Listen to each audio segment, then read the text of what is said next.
Oh, yes, we've started. Hello. Hello. It's Raph been was so busy doing his mouth workouts and vocal workouts. Yeah, I didn't even notice so we had started. Oh gosh. Well, hello, welcome everybody to Murder at the Round Table. My name is Raf, and I'm joined today, as always, by my awesome co-host, Ipsha. Hello. So, before we start off, I feel like what you're hearing today is per usual, and you want to join the murder again to hear us discuss cases or sometimes just vibe, then please take a moment to like, subscribe, follow on whatever platform you are on. Going. So, Just keep going. how are things? It's all good. Keep going. I was always here. Okay. Sounds good. Okay, things are good. So Ifsha, how much do you like jazz music? You know what? Mm, In the last few years, I should say before then, I got really into lo-fi jazz. okay. Like the type of music you might hear, the soft music you might hear at like a coffee store Mm-hmm. or like a bookshop. So Yeah. yeah, I like jazz music. Okay, good. Good. Then yeah, you would have been fine in this story. Mhm. Good, good, good. Okay. Well, I hope everybody listening also likes jazz music because if you don't, stuff happens. Yeah, they're gonna get you. Yeah, a little bit, or maybe not. Who knows? Honestly. So trigger warning today is violence, murder, violence against minors. I was literally telling Imsha earlier, I don't understand how I found myself in this situation again after the Ken and Barbie killers. I was like, I don't get it, but here Here we we are. are. Here we are. Violence against minors. Oh my goodness. Okay, so we'll set the scene here. So we find ourselves in the Crescent City, New Orleans, Mhm. 1918. A city filled with noise. You got them jazz clubs and crowded streets, late nights, the French Quarter, immigrant families all trying to build better lives, and it's very chaotic and energetic. But underneath all of it, something darker began to grow. Brewing. Uh, yeah. At first, the attacks didn't seem connected.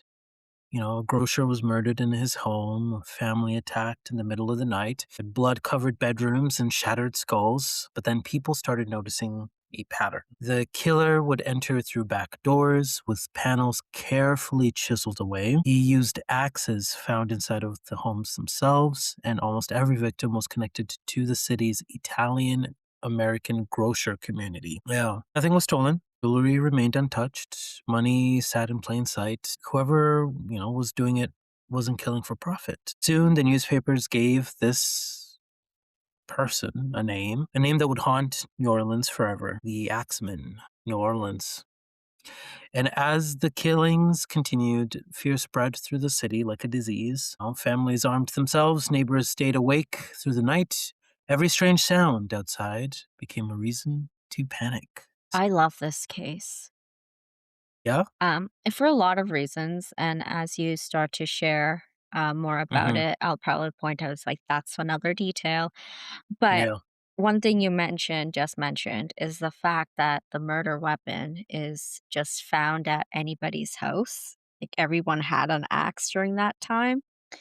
I think that was one of the things that fascinated me about this case. Like, this guy would just, like guy, girl, whoever, just, like, jacket, that's it, hat, and Hmm. just walk into the streets and be like, "I got my weapon there. No problem." Yeah. What I found pretty interesting was the chiseling of the back doors. Mhm. And I sent you a photo of a door. Yes. Because I was actually trying to look this up too. Is like how were doors made back then, where like somebody would can like take a chisel and remove a panel. Like what did that mean? So it looks like the doors back then had these panels that were kind of floating. Mhm.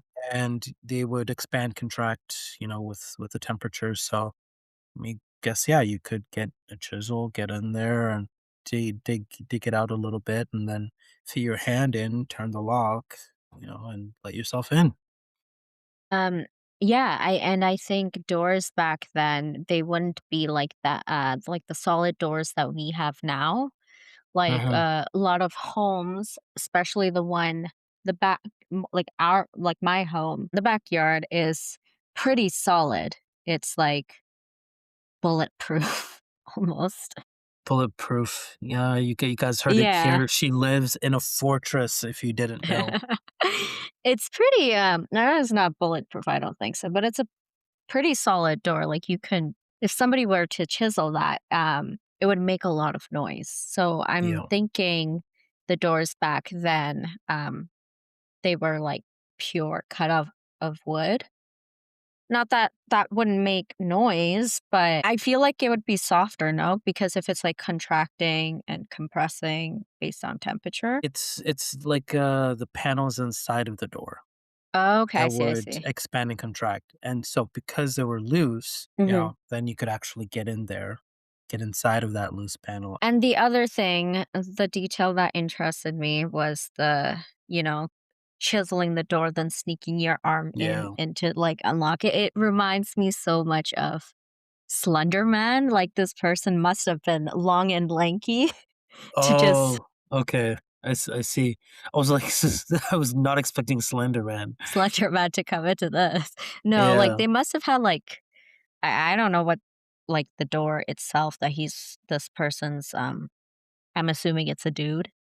yeah. This person is opening up where the knobs are, where the panel is. So, like, the way I'm picturing is like the bottom panel. Mhm. Um, and they just stick their hand up. So kind of long and lanky. Yeah, That's how yeah. I always pictured it. Yeah, no, I can see that. So let's let's jump into the killings. That's where we Lovely. start off. So our nightmare begins on May 23rd, 1918, inside the apartment of Joseph and Catherine Maggio. The couple, both Italian grocers, were asleep above their business when someone quietly removed a panel from the back door and entered the home. Joseph's throat was slashed with a straight razor before both husband and wife were brutally attacked with an axe. Catherine's injuries were said to be so horrific that her throat was nearly severed entirely, and Joseph survived long enough to be found by family members before he died minutes later. The killer left the axe behind. He also left behind a lot of confusion and fear and a cryptic message written nearby that said, "Mrs. Maggio will sit up tonight." No freaking idea what the hell that means. Uh, Police suspected Joseph's brother, Andrew, at the time, especially when they discovered that the razor belonged to him, but, Mm, they could never prove anything. mhm. And yeah, just like that, New Orleans had its boogeyman. The, I guess, resolution here, even though it's not really resolution, just like the end here, Mhm. is the case eventually went cold with no arrests. And I think I should have started with that. So I'm going to go through each victim, what happened to them, how it happened, and also a little bit about the investigation that took place afterwards and Right. what it led to. So barely a month later, June 27th, 1918, the violence returns, and now we find ourselves with grocer Louis Bezimer and Harriet Lowe, who were discovered barely alive in the back of the grocery store after being attacked in the middle of the night. Bessemer suffered a fractured skull, and Harriet Lowe's injuries permanently paralyzed part of her face. Again, the killer had used an axe from inside the building, and again, the back door panel had been removed. And once again, nothing was stolen. But this case specifically becomes messy very quickly because Harriet accuses Bessemer of attacking her, while for whatever reason also claiming that he was a German spy. Okay.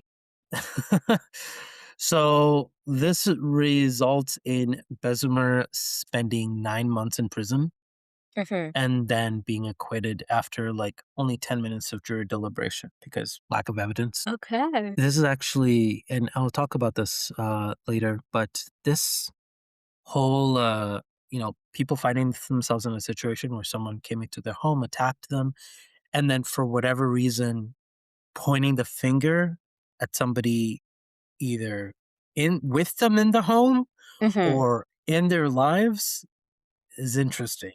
And I don't know why this was happening, but yeah, we'll talk about that. Yeah. So by August of the same year, people across New Orleans were sleeping in fear. The Axemen struck again, now on August 5th, 1918, and this time targeted Anna Schneider, who was 8 months pregnant. Anna woke up in the darkness to see someone standing over her head, and moments before, she was beaten repeatedly in the face. Her scalp was split open, blood covered the room, but somehow, she survived. And only days later, she gave birth to a healthy child. So, like, thank God here. Um, no valuables had been taken, no clear suspect, came up, and the city's fear just deepened more. Uh, in terms of an investigation here, there was a James Gleason. He was described as an ex-convict Mhm. and was arrested pretty much right after the attack. And then he was released by investigators because they failed to find evidence that connected him to this crime. Mhm. And then 5 days later, another Italian grocer, became the next victim. So now this is Joseph Romano, so, on August 10th, 1918. So his nieces wake up in the middle of the night after hearing a violent struggle coming from his room. When they entered, they found Romano bleeding heavily from devastating head wounds while the killer, ran out into the darkness. The witnesses described the attacker as a heavy-set, dark-skinned man wearing a slouched hat, and this was like one of the only physical descriptions that we had connecting us to the X-Men. Romano dies 2 days later from his injuries, and once again, police find the same signature signs: a bloody axe and a carefully chiseled back door. And of course, by now, New Orleans is in full panic. In terms of an investigation this time around, a retired detective, John D'Antonio, publicly claimed that the murders were connected to earlier axe killings from 1911.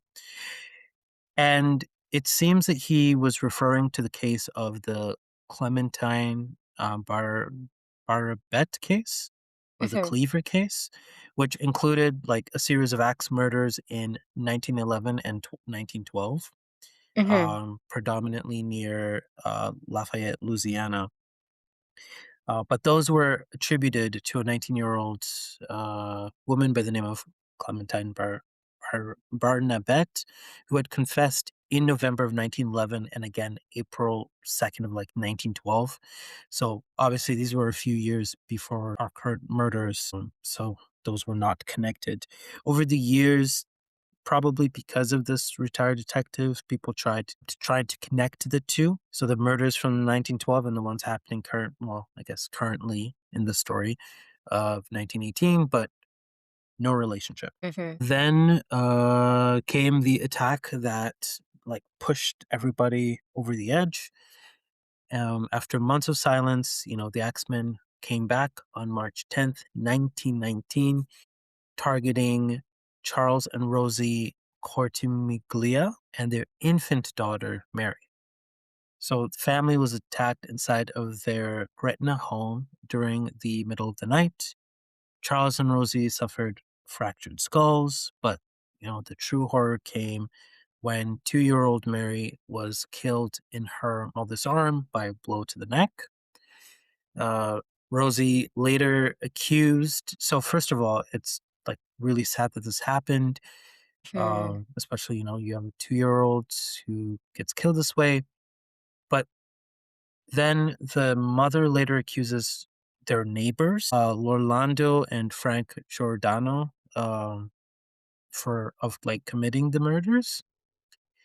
So police go ahead and arrest both of the men, despite like the physical inconsistencies in Rosie's story, Frank Giordano gets sentenced to death while his father receives life imprisonment.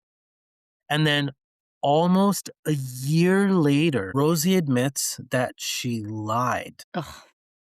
out of jealousy and spite. And luckily, especially for, the guy that was on death row, he had not been killed yet. So they Lucky. were both released. That's, like, really crazy. Like, I know you just like, the first case, it's, like, blaming someone that's in the house kinda thing. Yeah, exactly.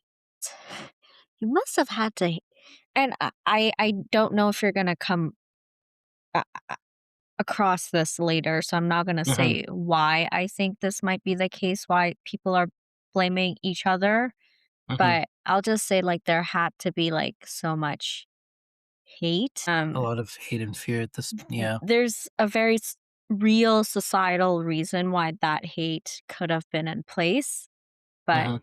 I don't know if you're gonna get to it, so I'll just leave it at that. But it's kind of funny to me that it's like, oh, just the person beside you that you sleep next to every day, they Yeah. did it. Or the person next door, and then especially because she admits to lying about it, it's like, why? I don't understand, especially for something like this, you're putting people to death. But anyways, so after this, so this puts us at what, March 10th? After this, the city got a letter. Now, I got a copy of it, so I wanted to read it. Mhm. You know, we might end up summoning something, but heck, this is what we do for you guys, okay? Or We put summoning ourselves, yeah, something. yeah, exactly. We put ourselves in supernatural turmoil for your sake. So, I'll have a bowl of pasta tomorrow in nah. hopes it eases whatever's around. I'm sorry, pasta, because what, they're Italian, so it has to Yeah, be a bowl of pasta? pasta, a lot of cheese. Oh my gosh. Okay. Uh, so the letter is titled as coming from hell, okay, Mm. and dated March 13th, 1919. To the esteemed mortal, they have never caught me, and they never will. They have never seen me, for I am invisible. Even as the ether that surrounds your earth, I am not a human being, but a spirit and a demon from the hottest hell. I am what you Orleanians and your foolish police call the Axeman. When I see fit, I shall come and claim all their victims. I alone know whom they shall be. I shall leave no clue except my bloody axe, besmeared with blood and brains of he whom I have sent below to keep me company. If you wish, you may tell the police to be careful not to rile me. Of course, I am a reasonable spirit. I take no offense at the way they have conducted their investigations in the past. In fact, they have been so utterly stupid as to not only amuse me, but His Satanic Majesty, Francis Joseph, etc. Okay. But tell them to beware. Let them not try to discover what I am, for it were better that they were never born than to incur the wrath of the axeman.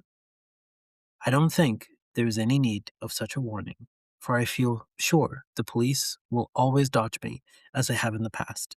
They are wise and know how to keep away from all harm. Undoubtedly, you Orleanians think of me as a most horrible murderer, which I am. But I could be much worse if I wanted to. If I wished, I could pay a visit to your city every night. At will, I could slay thousands of your best citizens, for I am in close relationship with the angel of death. Now, to be exact, at 12:15 earthly time, on next Tuesday night, I am going to pass over New Orleans. In my infinite mercy, I am going to make a little proposition to you people. Here it is. I am very fond of jazz music, and I swear by all the devils in the nether regions that every person shall be spared in whose home a jazz band in full swing at the time I have just mentioned. If everyone has a jazz band going, well then, so much the better for you people. One thing is certain, and that is that some of your people who do not jazz it out on that specific Tuesday night, if there be any, will get the axe. Well, as I am cold and crave the warmth of my native Tartarus, and it is about time I leave your earthly home, I will cease my discourse, hoping that thou wilt publish this, that it may go well with thee. I have been, am, what? No, am and will be the worst spirit that ever existed, either in fact or realm of fantasy. The Axeman. Well, I have a couple of thoughts. Okay, hit me. Thought one, I know you just read it, so it could be a Mhm. part of it, but this feels sounds so much like you. Like this is something you would write. Not to put you on the Oh, spot. damn. Okay, yes, you've known me for over a decade, and you're like, "Oh yeah, this letter by a serial killer, that sounds like you." This sounds so much like you. The thing is, um, where do I start? So I'll just start saying like we've only seen like the Axeman has left like cryptic messages. Mhm. But I don't think any of those messages was elaborate like this, right? Do we know? Yep. Nope, nope, no messages like this. So this to me feels like a third person Yep. because someone like the stories where you do have serial killers who write to the police or the media, Mhm. um, they do it often, right? They need that attention. They need that awareness. This doesn't sound like the Axeman, the one that was doing the killings before, doesn't feel like someone who would do write this, you know? Yeah. It's I don't know like the how people spoke back then, but this seems like someone who really knows how to play with words, right? And the fact that they said that thou wilt publish this, um, hoping that thou wilt publish it. Like, I hope you will publish this, says that they want the attention.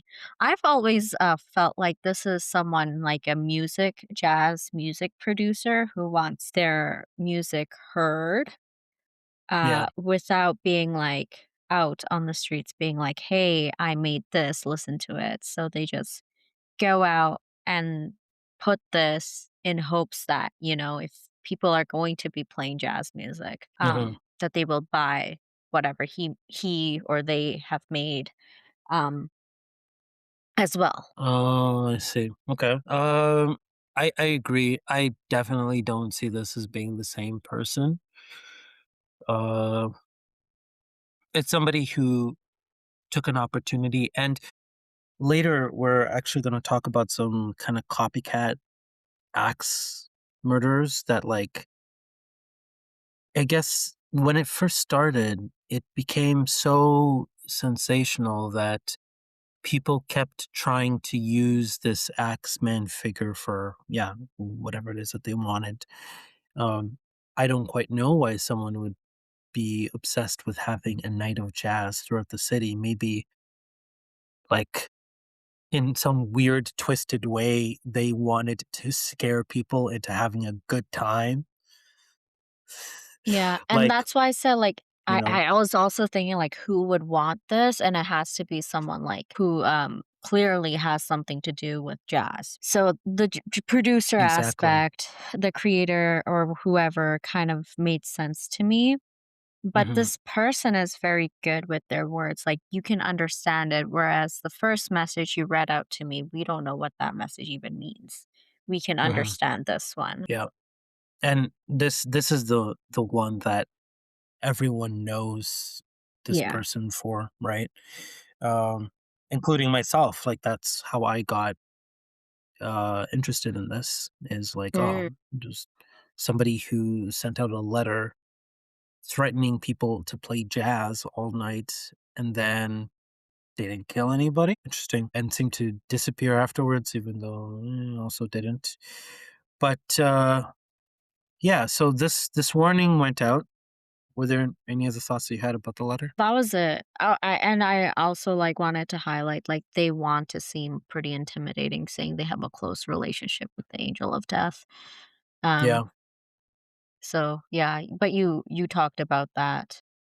So, it's a lot of words just to being like, "Hey, just play jazz music." Yeah, right?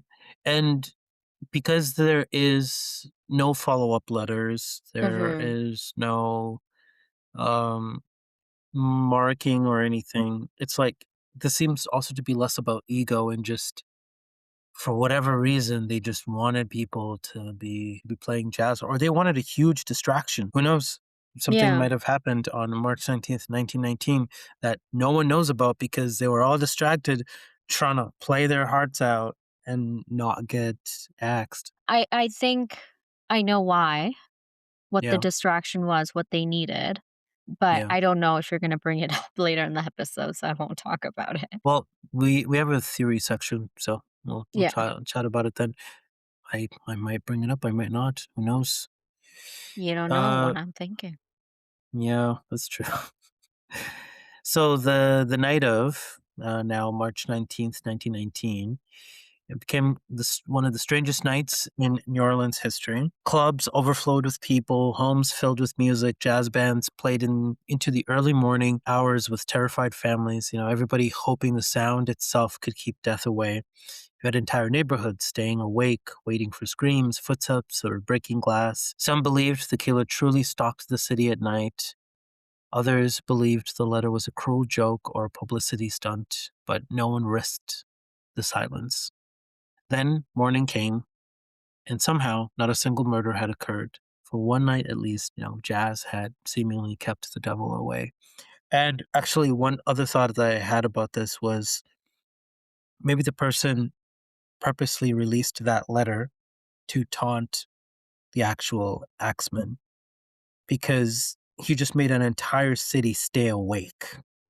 This Mhm. guy couldn't sneak in anywhere even if he wanted to. And I wonder, like, sometimes now that you say it, like, if this was works of, like, I wanna say, like, a private sleuth detective. Maybe Yeah. they thought they had, like, a couple of people, were they like, "You're suspicious," or maybe it was like a neighbor. Someone's like, "Oh, this is definitely my neighbor who's doing this." They have a thing about Yeah. axes, and, yeah, and they wanted to see what happens if everybody does this one thing. Mhm. If somebody if, like, everybody does this one thing, what their reaction would be, and perhaps nothing came of it, so they never, like, did a follow-up, Mhm. um and they're like, "Okay, it's not my neighbor, it's not or my partner." Yeah, exactly. So afterwards, things went quiet, you know, not too much was going on. And then all of a sudden, victims started popping up again. But this time the MO was slightly off. So the first one we have here is Steve Boca, August 10th, 1919. So months later, after the infamous jazz letter, and these attacks began again. The grocer Steve Boca, he awoke to find somebody standing over his bed. The intruder hit Boca in the head with an axe before disappearing into the darkness. Bleeding heavily, Boca stumbled into the street and collapsed at a neighbor's home while searching for help. Inside the house, police found the familiar signs once again: a bloody axe and a chiseled rear door panel. In terms of an investigation, the police believed the attack matched the axeman's known pattern almost perfectly, and Boca survived, but could not remember any details about his attacker. No suspect was ever found or like officially identified or arrested. About a month later, yeah, it's just about a month, right? Yeah, about a month later, September 3rd, 1919, panic swept New Orleans again. This time with another brutal nighttime assault of 19-year-old Sarah Lawman, who was found unconscious inside her apartment after neighbors forced their way in when she had failed to answer them. She had suffered severe head injuries and several teeth had been knocked out during the attack. Unlike the previous attacks, though, investigators discovered the intruder had entered through an open window instead of a chiseled door panel. A bloody axe was later found outside of the building. So, obviously, in the investigative portion of this, police questioned whether the assault truly matched the Axeman's pattern, because the entry point is different. Sarah survived the attack, but could not identify her attacker. And then the case was never solved and still remains disputed. And this, like the last two, the first one at least, you know, the death of the attack of Steve Boca, uh, seems very close to the Axeman's MO, but it's the fact that this guy was struck and he was just left to escape. And, same thing with Zara Lawman, but in her case, you could say that her neighbors saved her, Mhm. so that could explain that. And then we've got, yeah, one more. On October 27th, 1919, this would be now known as like the final X-Men attack. So during that night, Mike Pepitone was attacked while he was sleeping in his bedroom. His wife woke up after hearing noise from the room and arrived just in time to see a large axe wielding figure leave the home. Mike had suffered a devastating head wounds. Blood covered nearly the entire room. His wife and 6 children were sleeping nearby, but they were left unharmed. So the investigation for this one, the police once again connected the murder to the Axeman due to similarities with earlier attacks. And years later, Pepitone's widow shot a suspected criminal, Joseph Mumphrey, in Los Angeles, claiming that he had confessed to the murder. And we'll talk about that Mhm. theory in a little bit. But despite suspicions surrounding Mumphrey, no one was ever officially charged as the Axeman. He wasn't, and no one passed that. So Badass. yeah, yeah. So I really think that there probably was an Axeman. At least one or two of the murders was the Axeman, the original. Mhm. And then after that, I guess other people used the sentiment that was being held to do the attacks. I still find it interesting that there is only one case where we actually get a physical description and it's a black man. It's like, Yeah, oh, okay. well, I mean, the message sounds like you, Raf. The message does not sound like me. What the heck? That's a voice. That's a voice I do. Oh my god. Um, no, the last 2 that you mentioned Yeah. definitely feels more personal, Targeted. Yeah. more targeted, more personal, and, yeah, it doesn't seem like the last or the I guess I'll call it phase 1. So it doesn't seem like the attacker from phase 1, but rather phase Yeah. 2. It seems like it's, personal, and I know, like, you're probably gonna talk about this, but, like, I know, like, there's talks about, like, gangs or mafias, Yes. and I think this phase 2 might be what that was. Yeah. So actually, it's great you bring that up because now we could just jump into the theories for this. Noise segue. Yeah, exactly. So we have kind of four theories here that I guess Mhm, we'll chat about, and then we'll see if we can think of anything additional ourselves. So the first one is literally what you just mentioned, the mafia retaliation theory. So because so many of the victims were Italian grocers, you know, there were some investigators who believed the murders may have been tied to Black Hand extortion or organized crime vendettas within the immigrant community. some But that racism. some racism, well, a little racism, yes. I guess between like different kinds of Italians. Yeah. But I guess when you say, like, immigration populations, Italians, Yeah, under yeah. the umbrella. Well, yeah, because it was specifically the Italian immigrant community, that seemed to be targeted, and then attached to that was the mafia. Mhm. But the criticism for this theory is that mafia killings rarely had any level of like brutality against women and children.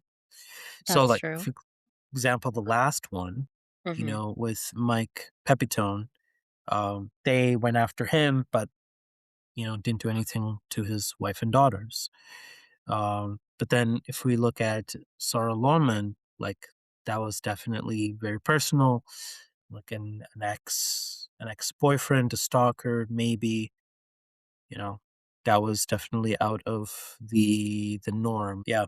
In terms of, I guess, what we're calling Axeman Phase One, I could be maybe one or two of them, but again, with the attack of like Anna Schneider, being pregnant, and then with the attack of the Cortimiglia family, like, no, though Rosie accuses the neighbors in this case. Actually, I wonder if it is a mafia uh, approach. I guess and how some of these cases were saying it's weird that they're going after like people who are in the home with them or neighbors.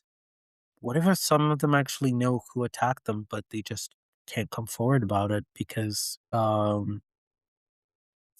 snitches get stitches. Yeah, that is entirely possible, and we have that one lady who does end up killing someone, so you'd have to think about maybe she did know.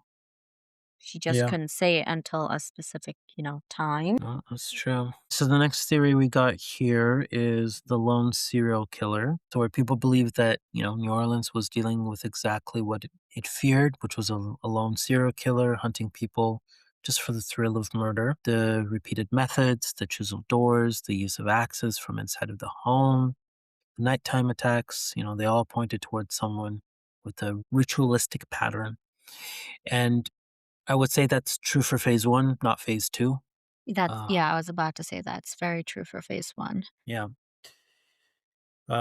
So it's a pretty cut and dry thought, like it was a guy who was doing it. He decided to stop. Maybe he decided to leave with some flair with a letter and just walk away. Okay, okay. I'll come back to that one. Okay, okay. Uh, the next one we got here is about Joseph Mumphrey. So one of the, I guess, he was one of the strongest suspects. Um, because he was a criminal that was connected to extortion schemes targeting Italians in New Orleans. Um, so one thing that a lot of people noticed, I guess, looking at timelines, is that the murders resumed after his release from prison and stopped shortly after he left the city. And when I was looking at the timeline for this, so he was paroled in this. So he went into prison for something unrelated to like axe murder of any kind in like 1911, and then he gets paroled to like 1918, summer of 1918, which is when the killings start. Mhm. Um, and then shortly after that, like within a year, he goes to like LA. But then like the killings resume. So I don't really think that it is him, What but was he originally gone in for? it was like extortion crimes. It was not. Was it murder? See here. Give me 1 second. Yeah, it was just blackmail and extortion. Yep. So he was a leader of a blackmail gang. He was involved in those Black Hand style crimes. Yeah. Okay. For a second there, I was like, wait, did I miss a murder? But no, he was just known to target Italians. And then looking at the timeline of his release, this might have been like a way to try and use the creeping fear maybe to extort people a little bit easier. Anyways, years later, and actually kind of attached to that, when Mike Pipitone's widow uh, shot Mumphrey in Los Angeles, Mhm. she claimed that he confessed to her husband's murder. But there was never any there was never enough evidence to officially connect him to the crimes. And in this case, I could definitely see a situation where this guy says he did it, just being a cruel dick. Yeah. Uh, even, I don't know if I can actually say that on this recording. That can go out, but like, says it for the sake of like messing with her, and then she's like, trying to look for answers, and then she shoots him. Well, do you have more to that, or do you want me to say what Yeah, I'm go for it. thinking? So, my understanding of people committing crime is if someone like so the punishment for extortion, depending on how they extort, blackmail the people, the punishment or yeah, the punishment for that is very different from murder. Hmm. So now you have to think about whether this person has reason to, go to that. Like a petty theft wouldn't go straight to murder, right? Like that's Yeah. not happening. It's there that's two different crimes, two different punishment. Hmm. And oftentimes people don't make that jump. Extortion with the demanding or let's say money, property, whatever, business owners. I think his name is Mumphrey. Mumphrey. Yeah. Yeah, Mumphrey, I feel like if he's extorting someone, there is no value to him to kill that person. Let's say he lended money, he's Yeah. extorting someone for money. He's not Yeah. going to get that money if that person's dead, This is right? true, but if he kills people as examples, then all of a Here, sudden starts pointing back to like, "Hey, you see what happened to that person? but I Just keep think an you'd eye let out." think but would he go on would a person like that, Mhm. if I'm trying to be threatening like that, would I go on a spree? To No. me, yeah, it's a no. Like that doesn't make sense, especially a spree of such randomness. Maybe it's not as random as we think it is, but I'd feel like I would want people to know like, oh, this is my doing in some aspect. Like I can Mhm. go this far. With month-free, I don't see that. But what is possible is somebody trying to going on the spree in hopes to blame month-free. Oh, okay. Yeah, that's the only thing I can see working, um, Mhm. but it didn't work out. So maybe they stopped, and Mhm. whatever happened in phase 2, as we titled it, was other things. But which is why he went away, it stopped immediately. Their person's like, "Okay, it didn't work. I'm not gonna go for it anymore. It's not Yeah. working." In Yeah. order to get Mumphrey in trouble, of course, but, and I had one more thing, but, I'm totally forgetting, but it had to do with something you said. It's About okay. Mumphrey? Yeah. Yeah, yeah, yeah. It's okay. If it comes back, then I'll mention it, but if it doesn't, it was probably relevant anyways. But that was the couple of things that I wanted to mention because yeah, if I'm looking at the definition of extortion, it just doesn't make sense to kill someone. Oh yeah, about him being a dick. Yeah, he was probably saying those things like, "I yeah, I killed your husband. You owe me this. I didn't get it. I killed him." And yeah, she shot him. That I can very much see. Um, yeah, he probably didn't. I don't think it doesn't sound like he did, but um, she thought he did. Yeah. And, makes sense. You need to do something about it, right? You lost your partner, you're grieving. There's the person, they're a criminal. They've extorted you in the past, perhaps?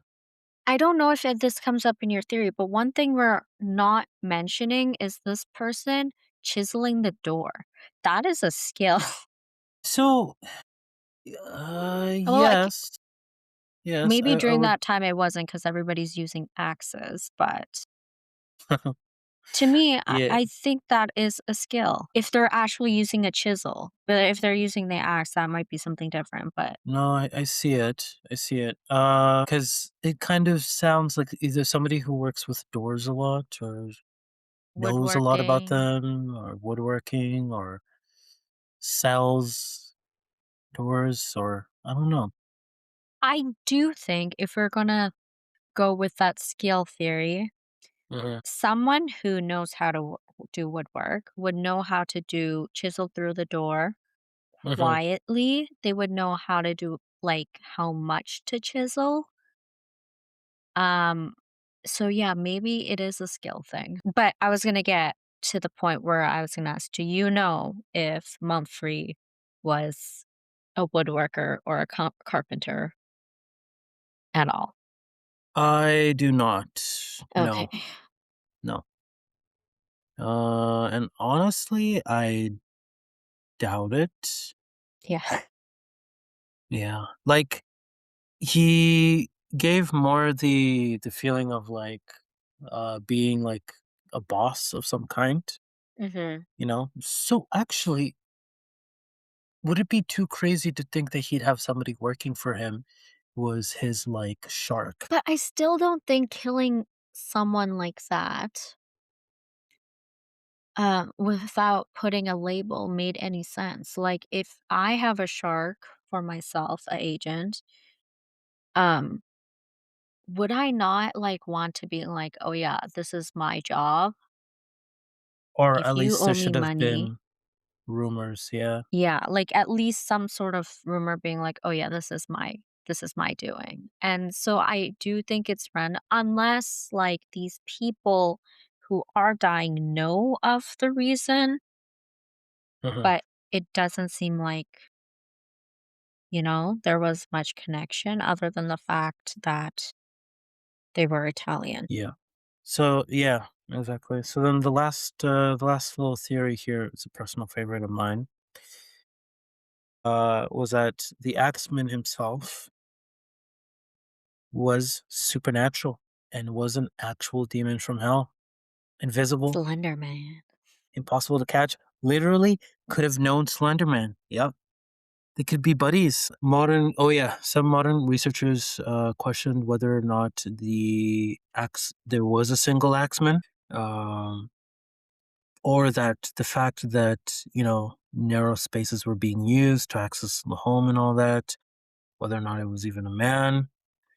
Nobody knows like who's responsible and all that. But the question of it being a single axeman was something that kind of tickled my brain as well. Because what if this was some sort of an initiation? Like to Like a like a cult gang. yeah, exactly. Hmm, but specifically targeting Italian people? Because they were immigrants, maybe there was a thought that like maybe that like police would pay attention, but they might not pay too much attention or try hard enough. I feel like if it was an initiation, it would be anyone, you know? Yeah. And I feel like it would be, and could be me just saying stuff, but like a Hmm. specific, like, like a specific target, like Hmm. this gender, this age, this look, hair color, etc. But But that might be too easy too to easy to, get, I don't know. like for police to track it down. But do cults and these people who do shit like that, do they care about that? Yeah, you still want to keep things secret. You don't want to be messy I don't know. Like and I get just caught. feel like you could be right. I just feel like the Italian Hmm. specific of Italian is Hmm. throwing me off. Yeah, yeah. The fact that it is Italians. Um, yeah, and then that's yeah, that was it for theories on my end. Yeah, So you didn't mention the one thing that I was, like, circling around. yeah, Um, so the reason why a lot of people could have been like, there was so much hatred, for, like, partners and neighbors is because during this time when the axe murder was active, we also had or they also had, we weren't alive, I don't know about you, um, the Spanish influenza, mhm, and it actually lines up quite nicely of, when people I remember listening to one podcast and they actually lined up the quarantine times or the times where people were asked to stay home and stuff like that actually lined up nicely with the axe murder up yeah. until the point where what we called phase 1. There are some suggestions that this phase killer may have stopped because they passed away from the influenza. Um, so that kind of made sense why people were like there was so much hatred towards one another because you're stuck with this person in the house so much. And the fact that it was the influenza, people may have been home. I actually don't know Mhm. what happened during the influenza, if people were quarantining or not.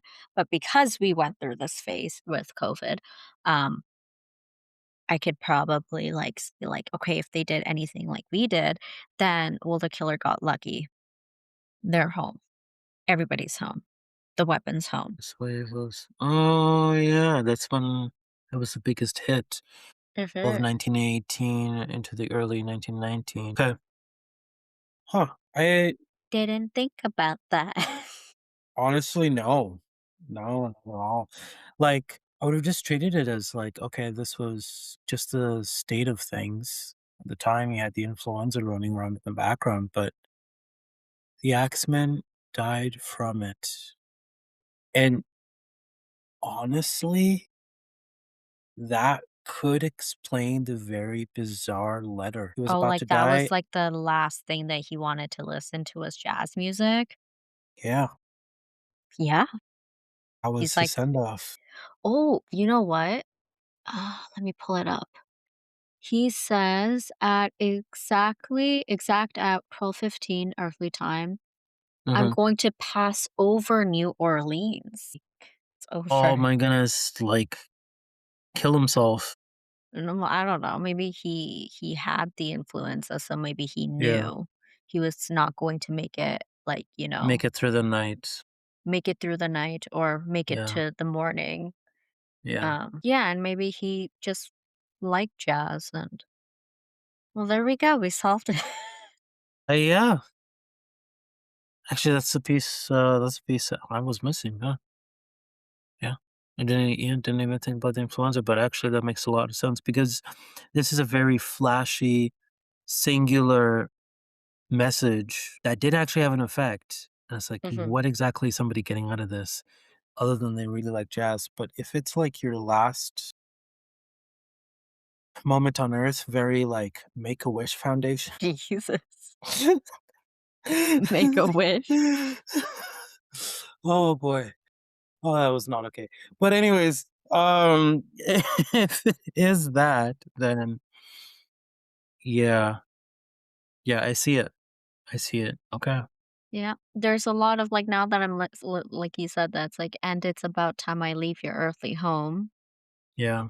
I seize my discourse. I will seize my discourse. That's cute that he wanted to be loved before That's cute, she says. he didn't make others feel the same way, but like whatever. So, yeah, let's finish this up. It's getting late, and I think we're getting delirious. Oh, Um, Lord. so the last part I wanted to talk about was just the legacy. So the Axeman of New Orleans remains one of America's most haunting unsolved mysteries. The murders inspired songs, books, documentaries, ghost tours. If we ever go to New Orleans, definitely want to do the ghost tour with you. Mhm. And appearances in the modern horror media, like American Horror Story. But behind the mythology, urban legends, and all that, there were real families that whose lives were destroyed in this story, and we joke about it, but we recognize that as well. The killer was never identified and was never arrested. Basically, became a myth. And somewhere, maybe, who knows, in the history of New Orleans, buried underneath the jazz music and the gas lamps and the ghost stories and all of that, still have the legend of the Axeman waiting in the dark. Just make sure your back doors are locked properly and maybe can't be chiseled, Well, and like, maybe have most a back ring cam on. doors are, like, glass nowadays. Oh, yeah. Yeah, so actually, if you have, like, one of those sliding back door thingies, just this is a PSA, get the wooden block thing to, like, put it in so that, somebody can't, like, just open it, okay? Like, I feel like that's not common knowledge, which is shocking to me. Ye and to everybody's who's listening, Raph would know he was there when this happened. Clearly, he wrote the letter. Dun, dun. Dun, dun. Yeah, pretty much. Um, alrighty. Well, that's about it. I think we can call it here today. Thoughts before we close everything off? No, you died from the Spanish influenza, Yeah, that's just reincarnated in 98, went through in COVID, past that, and we're just yeah, we're okay. here. So this time around, I didn't die from The the influenza pandemic. Okay, pandemic. probably because I didn't try and kill anybody. So maybe I Yeah, got some good karma this time around. Okay, let's not joke about this. I actually have people at work that listen to this. Oh my god. Anyways, okay, thanks guys. It's been super great. Yeah, it's late for us. We need to go to bed. Okay, really. thanks for your time. Bye-bye. Bye.